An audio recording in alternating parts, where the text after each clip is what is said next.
Naked by biblical definition means a state of exposure, shame, or destitution which leads one to be afraid, hide, or seek coverage.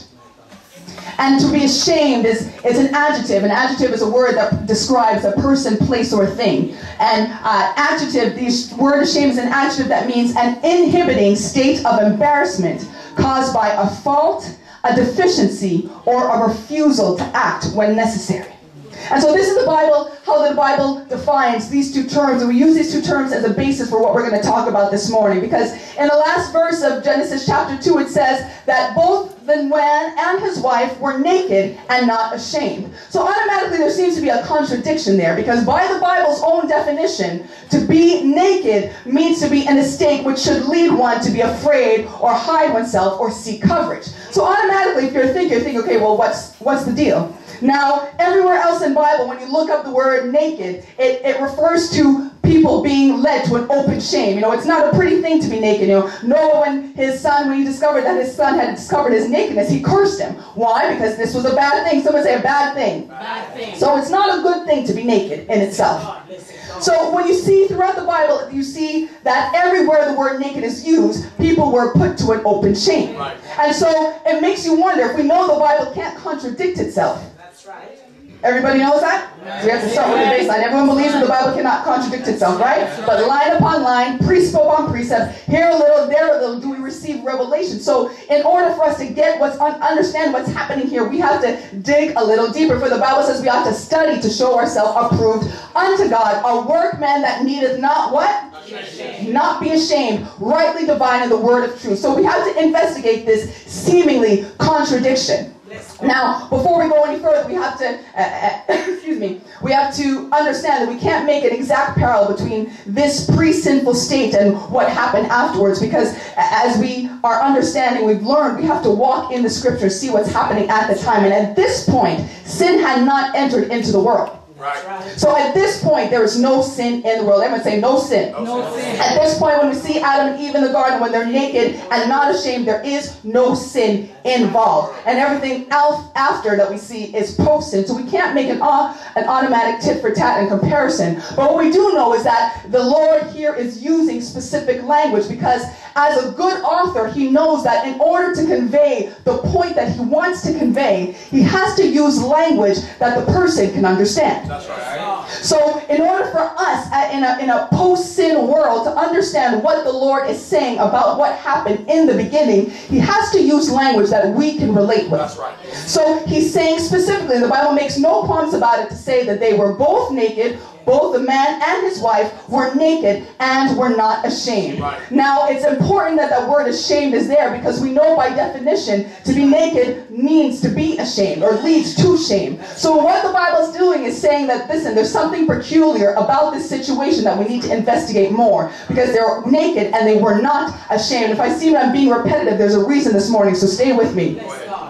The author has to use language that we can understand, because the whole purpose of any book is to be able to convey an idea. When you go to the bookstore, you see a whole bunch of different books in different sections, but each of them has a point, and it's to convey an idea. And the whole purpose of this Bible is to instruct us. Everyone say instruct. The purpose of the word is to instruct us, to teach us how we need to live and what we need to do. So the Lord, being the great author that he is, specifically chooses these words and dictates them to Moses to be able to write down, because no one else knew what happened at this time except for Adam and Eve, and they're long gone by now. So we need to have an account of what's happening. So the Lord specifically uses the words here that says they were naked and not ashamed. Say naked and not ashamed. So this brings me back to my first point, which is that there's a seeming contradiction. But I know the Bible can't lie, so I got to dig deeper and find out what's going on. So as I read on in Genesis chapter 3, it says something particular. In Genesis 3 verse 7 tells me about another time when the two were naked. But here it says, and the eyes of them both were opened, and they knew that they were naked. And they sewed fig leaves together and made themselves aprons. So in other words, now I see something different. Here, another state where they're naked, but yet there is a new piece of information that I get. Here we find out that their eyes, at this moment in verse, because remember, we're following chronologically, we're walking in the steps of the word of what's happening. So in verse 7, we see that the eyes of them were both open at that instant, and at that point, they knew that they were naked. And because they knew, because they were cognizant of the fact that they were naked and they had no clothes on, they took appropriate measures, which in this case was to cover themselves. Someone say cover themselves. Cover themselves. They took appropriate measure. Why? Because now they knew that they were naked. Right. So now, it would seem, as we're being good Bible scholars, it would seem that if at this point their eyes were opened and that they knew they were naked, it would seem that before their eyes were not opened and they did not know that they were naked. But of course, as being a good scholar, we've got to test the theory, right? And you've got to test it against the word. So I go back and I see what the word says. And now, when it says that their eyes were opened, it means that they understood. Right. So it's not to say that they're physical, they were walking around, bumping into each other, that their physical eyes were closed, but it means that their understanding, everyone say understanding. It means that their understanding was open. How do I know that? If you go back a few verses, we see here, excuse me, first of all, before we go back, just to continue with our understanding here, I see before that they were naked and not ashamed. And here I see now that they know that they are naked. So here's my new piece of information, is that now they know. Now they know. Now they know that they're naked. And that would explain why they took appropriate measure to cover them. For before, my theories, I'm building my theory here according to what the word is saying, not my own opinion, but according to what the word is saying. It would seem at this point they did not know that they were naked beforehand, which is why they were not ashamed and why they took no process to cover themselves. Right. So as I go back in the text, we skipped over a little bit, and if I roll back a few verses, I know that this is true. I know that before that they did not know that they were naked. Right. How do I know that? Because the serpent gives us a clue in as to what's happening. See, characters in a story are great because they give you bits and pieces of information that you can put together to understand. Am I going too fast? Go ahead. All right, keep going. So in verse 5 of chapter 3, it says, and this is the serpent speaking to Eve. He says, "For God doth know that in the day ye eat thereof, then your eyes shall be opened," future tense, "and ye shall be as gods, knowing good and evil." I'm using pastor's checkmark system here. Just make sure I don't miss anything. So here, because of what the serpent is saying, we know that when they eat, so here's another bit of piece of information. We're fact finders. We're gathering information to be able to understand what's happening. So now I know that they ate, and we know it's the fruit that he's referring to. I know that when they ate the fruit, then their eyes were opened. Which means, based on that and what is being said in verse 5, I know that before they ate the fruit, their eyes were not open, and they did not know that they were naked. But there's an additional point that we see here. Because there's two things that I learned in this verse. Two things that jump out of us automatically. One, that their eyes will be open. In other words, future tense. So there's a clause there that means when something happens, then their eyes will be open. So their eyes being open is dependent on this first thing happening, which in this case, them eating the fruit. So when they ate, the serpent is saying, when you eat the fruit, your eyes will be open. But not only will your eyes be open, but it gives further definition as to what that means. It says, "Ye shall be as gods." Now that kind of stands out. Be as gods. Okay, what is that? That sounds all great, but what does that mean to be as a god? What it means is, you know good and evil. Right. Come on. So what the Bible is telling us here is that before Adam and Eve's eyes were open, they did not know good and evil. Right. Now that's something to think about. Because how can they, and my mind started racing at this point. I was walking around my living room this morning thinking, I texted Pastor this morning, I'm like, I need an answer to this question because it's blocking me. But, I went back and I threw down the phone and I went to ask the Lord, and I was pacing back in my living room. And I'm saying, how could they not know good from evil? To us, it seems so cut and dry. I mean, we know, how many people in here don't know the difference between good and evil? Good and bad? No? No? Okay. Ooh, tough crowd this morning. But we, even though we don't always do what's good, generally we know the difference between good and wrong, right and wrong, right? Okay, so generally we know the difference between right and wrong. So it's so hard for us to conceive the fact that someone might not have an understanding of good and evil. But what it's saying here is that they had no understanding for themselves. And so I started, okay, Lord, I must have missed something. So I went back. And in the passage where we started reading, it talks about how the Lord had Adam there in the garden. And talked about the fact that, if you scroll about before, he gave man and female, male and female, dominion over all that was, he said, I'm going back to chapter 1, it says, he gave them dominion over the fish of the sea and over the fowl of the air and over the cattle and over every creeping thing. So this man, and right now it's only Adam that's in the garden here, if we scroll back in chapter 2.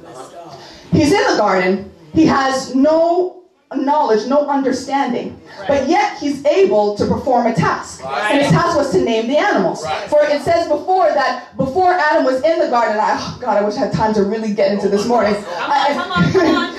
Before, it says earlier in chapter 2, it says, every plant of the field before it was in the earth. So before it actually came up in the earth. Why? Because the things could not come up in the earth because the Lord had not a man to till the ground. Right. So the Lord had all these pieces in place. But yet because there was no man to till the ground and to take care of it, he didn't allow these things to grow. Right. Why? Because he didn't have anyone in the garden. Right. And so he placed this man. The next verse says there was a mist that went up from the earth and watered the face of the ground to preserve things. But then afterwards the Lord formed man of the dust of the very ground and breathed life into him, and he became a living soul. Right. And now that man was a living soul, now the Lord had someone to take care of the garden. Right. So now he had someone to help him in this regard. Right. Now, let me just specify something. The Lord does not need our help. Right. He does not need our help. Right. But yet, he desires us and desires to use us to accomplish his good will. And we talked a little bit about this morning. I thought Pastor was going to preach out the message this morning between Sunday school and when he got up here. So I noticed I didn't play for him to support him, to get him to kind of be quiet there. But there is a way, there's a right way to do things. The Lord is a God of decency and order. Right. And he sets things in order to be able to accomplish what he desires to have done. Right. And so even though he did not need Adam, he desired to have Adam to be in the garden to take care of this which he created. Right. And so I see here that in the word, going back, it says that when they ate of the fruit, or speaking in future, when they would eat of the fruit, they would be like gods, knowing good and evil. Right. So I'm thinking about this. Okay, before they ate the fruit, they didn't know good and evil. They didn't know the difference. So how did Adam have any knowledge? Where did this knowledge come from? If he was never instructed, he was never taught, he never went to school and the teacher said, okay, A for apple. He didn't have any of this. So how did he know all this information? Right. He knew it because he was completely dependent on God. Right. Amen. Any piece of information that Adam had was because he was dependent on God. But not only was he dependent on God, but he did not know anything unless the Lord had said it. That's right. Unless the Lord had said it, Adam knew absolutely oblivious. He knew absolutely nothing. Think about the implication of that. As if everything you know, everything you think you know, everything that you reason and you figure out yourself, completely wiped blank. Right. Wow. And the only thing that Adam knew was what the Lord had said. That's right. That's all he knew. So when the Lord, out of the dust of the earth, made the elephant, and he put it before him, Adam said, elephant. Right. Why? Because he was dependent on the Lord for that information. Right. So even though there are facts and things that are happening around Adam, unless the Lord says it, Adam doesn't know. Amen. Why? Because he is completely and utterly dependent on God. Completely and utterly dependent on God. Why? He can't even depend on his own reasoning skills. Why? Because he doesn't even have reasoning skills.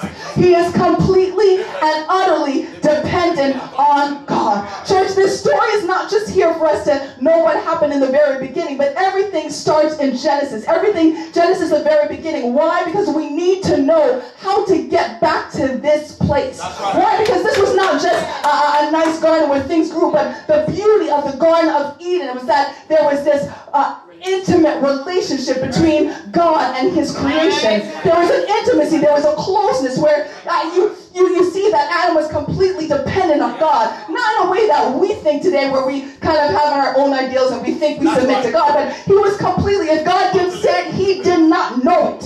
He did not know it to be true because everything he did, everything he thought was completely and utterly dependent on God.